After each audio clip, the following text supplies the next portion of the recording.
הסרטון היום מוקדש לזכות החיילת בצבאות השם הדסה לאה רויזן מקריית מלאכי, לרגל יום הולדתה בח' חשוון, שנת ברכה והצלחה בגשמיות וברוחניות.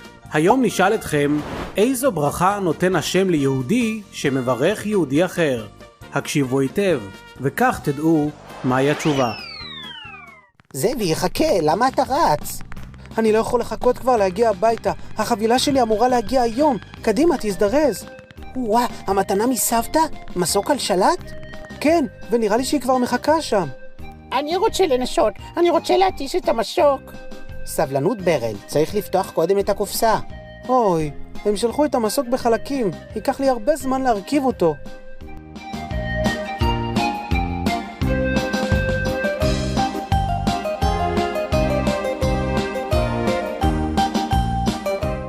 ברל, מה עשית? דחפת לי את היד ועכשיו הכל נפל. אני לא, אתה הפעלת את הקובייה בעצמך ואתה מנסה להאשים אותי. היי, למה לריב? המגדלים האלה נופלים כל הזמן. בואו, אני אעזור לכם לבנות את זה מחדש. גם ככה רציתי לקחת הפסקה קלה מבניית המסוק. למה הם חייבים לייצר את זה עם כל כך הרבה חתיכות קטנות?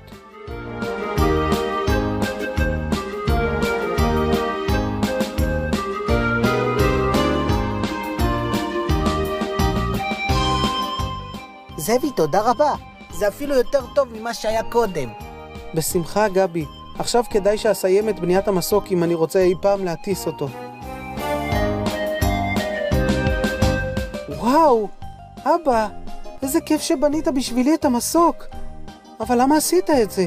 זאבי, ראיתי אותך עוזר לאחים שלך עם כל כך הרבה אהבת ישראל, וזה עשה לי כל כך הרבה נחת. עשית לי חשק להרכיב לך את המסוק, שתוכל לשחק איתו מיד כשתסיים לעזור לאחים שלך. אתה יודע, גם השם עושה אותו דבר עם הבנים שלו. לפעמים השם נותן ליהודי ברכה, אבל היהודי צריך להשקיע קצת מאמץ כדי לקבל את הברכה, כמו שאתה היית צריך להתאמץ כדי לבנות את המסוק שקיבלת. אבל כאשר יהודי מברך יהודי אחר, השם אוהב את זה מאוד, ונותן ליהודי ברכה מוכנה ומושלמת. וחז"ל זוגן צו, אז כל המבורך, שעשה יד בן שטייין וכייצא בזה, מזבורך בברכוסי של הקדוש ברוך הוא, בן שלם דרייבשטר עליהם. זוהי ברכה שאינה דורשת מאמץ וטרחה נוספת, כמו המסוק שהכנתי בשבילך. Bekommt man die Brache von den Leibsten. Und in der ganzen Leben, damit darf im ganzen nicht haben, kein Kirche. אני מברך את כולכם, שהשם ייתן לכם הרבה ברכות מהסוג השני. במיוחד מסוקים.